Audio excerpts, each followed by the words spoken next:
மெய்யழகன். இந்த பேரை உச்சரிக்கும் போதே எவ்வளோ அழகாக இருக்குது. படமும் அப்படி தான். இந்த படத்தை பற்றி சிம்பிளாக சொல்லணுன்னா, ஒரு ₹150 கொடுத்து உள்ளே போய் உட்காந்தா என் கதையே என் முன்னாடி திரையில் போட்டு காமிச்ச மாதிரி இருந்துச்சு.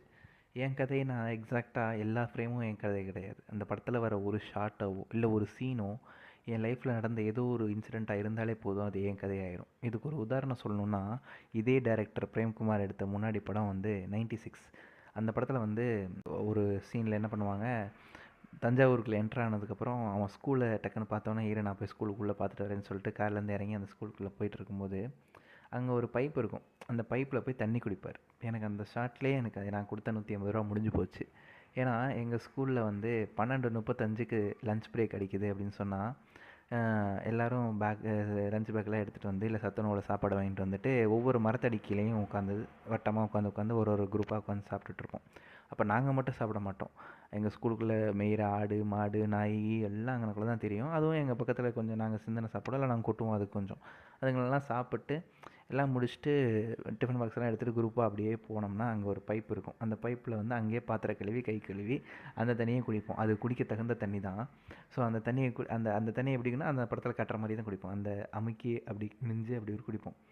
அது என்னென்னா டக்குன்னு ஒரு ஃப்ளாஷில் என்னோட நினைவு அந்த இடத்துல வந்துட்டு போயிடுச்சு. ஸோ அங்கேயே முடிஞ்சில்ல, அது ஏன் படம்னு ஆயிடுச்சுல்ல. நம்ம ஸ்கூல் டேஸில் சம்மர் ஹாலிடேஸில் நம்ம ரிலேட்டிவ் யாராவது ஒருத்தவங்க வீட்டுக்கு கொண்டு போய் நம்மளை விட்டால், நான்லாம் ஒரு 10 நாளைக்கு விட்றாங்கன்னா ஒரு 5 நாளைக்கு வந்து தயங்கி தயங்கி தான் தண்ணியே கேட்பேன். அப்படி அந்த வீட்டு பசங்களோட பெருசாக ஜெல் ஆகாமல் 6வது நாள் 7வது நாளில் வந்து ஓரளவுக்கு செட் ஆகி கடைசி 3 நாள் அவங்க வீட்டு பிள்ளையாகவே மாறி நல்லா ஜாலியாக இருந்துகிட்டு இருக்கும்போது திரும்பி ரிட்டன் ஆகணும் அப்படின்னா பயங்கர ஒரு மாதிரி இருக்கும். திருப்பி அந்த பஸ்ஸில் வரும்போதெல்லாம் ஒரு மாதிரி ஏக்கமாகவே இருக்கும். அடுத்த நாள் ஸ்கூலில் வந்து உட்காந்துருந்தாலும் அதே ஏக்கத்தோடு அப்படியே உட்காந்துட்ருப்போம். ஃபிசிக்கலி இங்கே இருந்தாலும் மென்டலி நம்ம இன்னும் அந்த மெமரிஸை விட்டு விலக முடியாமல் கஷ்டப்பட்டுட்டு இருக்கும்போது இன்டர்வல்லையோ இல்லை அடுத்த பீரியட்லேயோ ஏதோ ஒரு மொக்க காமெடி சொல்லி நம்ம ஃப்ரெண்டு நம்மளை சிரிக்க வச்சு டைவர்ட் பண்ணியிருப்போம். அதுக்கப்புறம் ரியாலிட்டிக்குள்ளே வந்துடுவோம். அடுத்த ஒரு 8-10 மாதத்துக்கு எந்த பிரச்சனையும் இல்லை. அடுத்த டைம் நம்ம அவங்க வீட்டுக்கு போகிறதுக்கும் அவங்க நம்ம வீட்டுக்கு வர்றதுக்கும் வரைக்கும் தான். அதுக்கப்புறம் இட் வில் கண்டினியூ. அந்த மாதிரி தான் இருந்தது. இந்த மாதிரியான ஒரு நாஸ்டாலஜிக் மெமரிஸ் உங்களுக்கு அதிகமாக இருந்தாலோ இல்லை அந்த மெமரிஸை அடிக்கடி நீங்கள் அசை போட்டு உங்கள் நினைவுகள்லேயே அசை போட்டு அதிலேருந்து ஒரு இன்னர் பீஸை நீங்கள் கிடைக்கக்கூடிய ஆளாக இருந்தாலோ you are a God gifted child அப்படின்னு தான் சொல்லணும். ஏன்னா அவங்களுக்குலாம் இந்த படம் வந்து ஒரு தலவாழை இலை போட்டு பரிமாறும் ஒரு மெகா மீல்ஸாக தான் அந்த படம் இருக்கும்.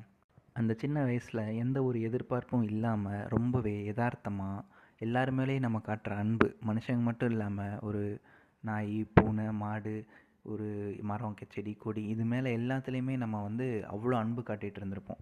லைக் நான்லாம் ஒரு சின்ன வயசில் வந்து ஏதோ ஒரு விளையாண்டுருக்கும் போது ஒரு மாடு மேலே பட்டுச்சுன்னா அந்த பாலை எடுத்துகிட்டு மாடிட்ட சாரி சொல்லிட்டு வருவேன், சாரி அப்படின்ட்டு வருவேன். ஸோ இப்படி எந்த ஒரு எதிர்பார்ப்பும், அதாவது பெரிய யோசனையெல்லாம் இருக்காது. நம்ம அன்பு காட்டணும்னு கூட காட்டியிருக்க மாட்டோம். யதார்த்தமாகவே நம்ம அந்த மாதிரி தான் இருந்திருக்க கூடிய ஒரு ஆளாக தான் எல்லாருமே வளர்ந்துருப்போம். ஆனால் காலப்போக்கில் நம்ம வளர வளர அந்த ஏதோ ஒரு அனுபவத்தாலோ இல்லை யாரோ ஒருத்தவங்க கொடுத்த ஒரு கசப்பான ஒரு இன்சிடெண்ட்டாலோ அதுக்கப்புறம் நம்ம அன்பு இதுக்கு இப்படி எல்லார்ட்டையும் காட்டி நம்ம வீணடிக்கிறோம், யார் நம்மள்ட்ட காட்டுறாங்களோ அவங்கள்ட்ட மட்டும் தான் நம்ம அன்பு காட்டணும் அப்படின்னு நமக்குள்ளே ஒரு ஒரு கைண்ட் ஆஃப் ஸ்ட்ரக்சரை நம்ம ஒரு ஃபார்ம் பண்ணிட்டு ரொம்பவே இறுக்கமான ஆளாக மாறிடுவோம். ஒரு கட்டத்துக்கு மேலே திருப்பி நம்மளால் அந்த பழையபடி ஒருத்தங்க மேலே அன்பு காட்டுறதோ இல்லை அந்த மாதிரியான ஒரு விஷயங்கள் நம்மளால் பண்ண முடியாது. ஆனால் திடீர்னு யாரோ ஒருத்தங்க வந்து நம்ம மேலே அப்படி ஒரு எதிர்பார்ப்பு இல்லாத ஒரு அன்பை காட்டும்போது அதை நம்ம ஏற்றுக்காமல் நம்ம என்ன பண்ணுவோம்னா அவாய்ட் பண்ணிட்டு எப்படியாவது போயிடலாம் அப்படிங்கிற மாதிரி யோசிப்போம். ஏன்னா திருப்பி நம்ம இந்த வழக்கில் சிக்க வேணாம் அப்படிங்கிற மாதிரியான பல தாட்ஸ் வரப்போகும். அதே மாதிரியான கிட்டத்தட்ட அப்போ நான் சொன்ன இதே லைன் தான் அந்த படத்தோட லைனுமே. அரவிந்த் சாமி சின்ன வயசில் ரொம்ப அன்பாக வெகுளியாக சந்தோஷமாக இருந்த ஒரு ஆள் ஒரு ஒரு சொத்து பிரிக்கிற தகராறுனால அவர் பிறந்து வளர்ந்த அந்த வீட்டை விட்டு அந்த ஊரை விட்டு போயே ஆகணும் அப்படிங்கிற ஒரு சுச்சுவேஷன் வந்ததுக்கப்புறம் அவர் அவர் ஒரு ஒரு அவரோட எண்ணமாகவே ஒரு ஆளாகவே ஒரு வித்தியாசமான ஒரு ஆளாக மாறி ஒரு நகரத்தில் வாழ்ந்துட்டுருக்கிறாரு. திருப்பி அந்த ஊருக்கு ஒரு முக்கியமான அவரோட சித்தப்பா பொண்ணோட கல்யாணத்துக்கு போகணும் அப்படிங்கிற நேரத்தில் ஒரு ஆளை மீட் பண்ணுறாரு. இவருக்கு சின்ன வயசில் எப்படி இருந்தாரோ அதே போல் ஒரு ஆள் அன்பை வந்து இவங்கள்ட்ட இவ்வளோ தான் காட்டணும்னு தெரியாமல் யாரையுமே நோகடிக்காமல் தன்னை யார் நோகடித்தாலும் திருப்பி அவங்கள நோகடிக்காமல் அவ்வளோ ஒரு ஒரு என்ன சொல்கிறது ஒரு பியூரான ஒரு சோலான ஒருத்தர் பார்க்கும்போது அவாய்ட் பண்ணிட்டே போயிட்டுருப்பார். ஒரு கட்டத்துக்கு மேலே அதுக்கப்புறம் நிறைய அந்த படத்தில் நடக்கும். கிட்டத்தட்ட நான் கதையை ரீவீல் பண்ணுற மாதிரி ஆகிடுது. ஸோ இந்த படத்தில் கார்த்தி பண்ணியிருக்க அந்த ரோலை வந்து என்னால் அந்த அந்த ரோலை விட்டு வெளிலே வர முடியல. ஏன் நம்ம அதே மாதிரி இல்லை, நம்மளும் ஏன் அந்த மாதிரி கார்த்தி மாதிரி இல்லை, நம்மளும் ஏன் வந்துட்டு இப்படி மாறிட்டோம், இல்லை நம்ம லைஃப்பில் யாருமே அப்படி இப்படி ஒரு அன்பு காட்டுற ஒரு ஆள் நம்ம எங்கேயுமே இல்லையே அப்படிங்கிற ஒரு ஏக்கம் அதிகமாக வந்தது.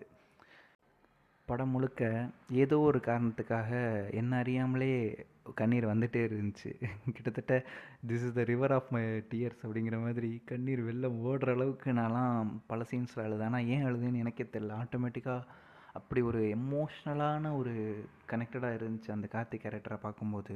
அண்ட் இந்த மாதிரியான ஒரு ஒரு என்ன சொல்கிறது, ஒரு இன்னர் ஒரு கான்ஃப்ளிக்டை பற்றி பேசக்கூடிய ஒரு படங்களில் இப்படியும் ஒரு சில விஷயங்களை பேசுது. அண்ட் அது இந்த கேரக்டர் பேசுது அப்படிங்கிறது வந்து எனக்கு வந்து ரொம்ப ஒரு வித்தியாசமான ஒரு ஃபீலிங் கொடுத்தது. இந்த படத்தில் ரொம்ப ரொம்ப பெரிய பெரிய விஷயங்களை ரொம்ப ரொம்ப எளிமையான வேறு ஒரு கண்ணோட்டத்திலேருந்து பார்த்தது எனக்கு ரொம்ப பிடிச்சிருந்துச்சு. இந்த படத்தில் ஒரு ஷார்ட்டில் பர்டிகுலராக என்னன்னா, அவங்க வீட்டில் வந்து நிறையா அந்த பழைய வீடுகள்லாம் போனீங்கன்னா அந்த பழைய அவங்க தாத்தா பாட்டி அப்புறம் நிறையா வாழ்ந்த தலைவர்கள் அவங்க படங்கள்லாம் வந்து ரேக்கில் மாதிரி ஒரு மாதிரி அது ஒரு எப்படி சொல்கிறது வச்சுருப்பாங்க. அந்த மாதிரி வச்சுருக்கிற இடத்துல பெரியார் ஃபோட்டோ வச்சுருப்பாங்க. அண்ட் அந்த பெரியாருக்கு பொங்கல் அப்போ வந்து என்ன பண்ணுவாங்கன்னா, அந்த பெரியார் ஃபோட்டோவுக்கு ஒரு பொட்டு வச்சுருப்பாங்க. பொட்டு வச்சுட்டு இவங்கெல்லாம் சாமி கும்பிட்டு அந்த மாதிரிலாம் ஒரு ஷாட்லாம் வரும் எனக்கு. ஸோ அந்த பார்க்கும்போது எனக்கு வந்து கடவுளை சாமியே கும்பிடாத அப்படின்னு சொல்லிட்டு இருந்த ஒருத்தருக்கு வந்து ஃபோட்டோ மாட்டி இவருக்கு பொட்டு வச்சது எனக்கு நான் என்னவா பார்த்தேன் அப்படின்னா, பெரியார் பற்றின புரிதல் என்ன அப்படிங்கிறது எனக்கு அந்த இடத்துல எனக்கு ஒரு ரீடிஃபைன் ஆன மாதிரி எனக்கு ஒரு ஃபீலிங் கிடச்சிது.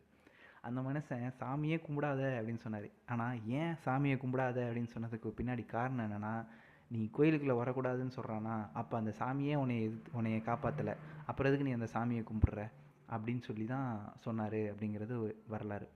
ஸோ இப்படி அவர் என்ன சொன்னாருங்கிறத கான்டெக்ஸ்ட் எடுத்துக்குது. ஆனாலும் நான் சாமி கும்பிட்றத விட போகிறது எனக்கு தெய்வ நம்பிக்கை இருக்குது, அதுக்காக நான் வந்து பெரியாரை எதிர்ப்பேன் அப்படின்னு இல்லாமல், பெரியார் சொன்ன கான்டெக்ஸ்ட் என்ன, என்னோட நம்பிக்கை என்னங்கிறதுக்கான அந்த டிஃப்ரென்சியேஷனை வந்து ரொம்ப சிம்பிளாக அதை ஸ்பூன் ஃபீடே பண்ணாமல் டயலாகாக கூட கன்வே பண்ணாமல் ஜஸ்ட் பை ஒரு ஷார்ட்லேயே அதை காமிச்சது எனக்கு ரொம்ப சூப்பராக இருந்தது. ஜல்லிக்கட்டு ப்ரொட்டஸ்ட் நடக்கும்போது வந்து எவ்ரிபடி அந்த ஒரு மாதிரியான ஒரு எமோஷ்னலான ஒரு கட்டத்தில் தான் எல்லாருமே இருந்தோம். எவ்ரிபடி சப்போர்ட்டட், அதில் எந்த மாற்று கருத்தும் இல்லை.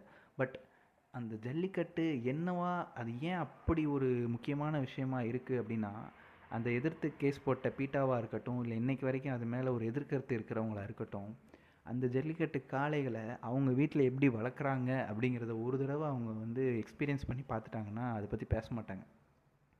ஏன்னா அது அவங்க அவங்க வந்து ஒரு பிள்ளை மாதிரி அதை வளர்த்து அதை இது பண்ணுவாங்க. ஸோ அதை வந்து கேள்வி கேட்குறதுக்கான அதிகாரம் இங்கே யாருக்குமே இல்லை அப்படிங்கிறது. ஸோ அந்த மாதிரியான ஒரு சின்ன சின்ன ரொம்ப நுணுக்கமான விஷயங்களை ரொம்ப யதார்த்தமான விஷயம் வகையில் கையாண்டது.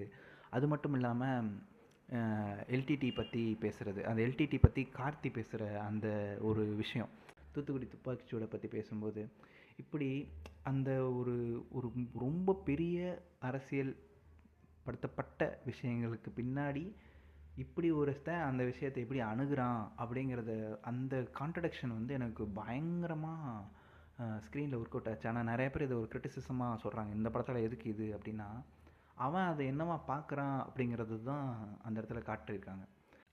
கார்த்தியோட பேர் என்னன்னே தெரியாமல் அரவிந்த் சாமி கேரக்டர் வந்து படம் ஃபுல்லாக ட்ராவல் பண்ணிட்டே இருக்கும். ஒரு கட்டத்தில் வந்து நீ காலையில் கிளம்பும்போது என்னை பேர் சொல்லி எனக்கும் என் ஒய்ஃபுக்கும் என் ஒய்ஃப் வயத்தில் வளர பிள்ளையும் இவன் வந்து வாழ்த்திட்டு போகணும் அப்படின்னு சொன்னதுக்கப்புறம், இவன் பேர் தெரியாமல் தெரியலன்னு போய் இப்போ சொன்னால் அவன் நம்மளை என்ன நினப்பான்னு சொல்லி திணறி அடித்து ரோட்டில் ஓடுற ஒரு சீக்வன்ஸ் இருக்கும். லைக் என்னால் வந்து ஒரு மாதிரி நெஞ்சே அடைச்சிருச்சு அந்த சீக்வன்ஸ். இது என்னடா இது அப்படின்னு சொல்லிட்டு ஒரு மாதிரியான ஒரு ஃபீல். அண்ட் அதுக்கப்புறம் ரொம்ப நாளுக்கு அப்புறம் திருப்பி கால் பண்ணும்போதும் அதை ஒரு தப்பாக கூட எடுத்துக்காமல் அத்தான் அப்படின்னு சொல்லிட்டு அவன் கார்த்தி பேசுகிற அந்த சீக்வன்ஸ்லாம் படம் முழுக்கவே முழுக்க முழுக்க முழுக்க இது ஒரு இன்னும் ஒரு 6 மணி நேரம் போயிருக்கக்கூடாதா அப்படிங்கிற மாதிரியான ஒரு ஃபீல் எனக்கு வந்து இந்த படம் கிடச்சிச்சு.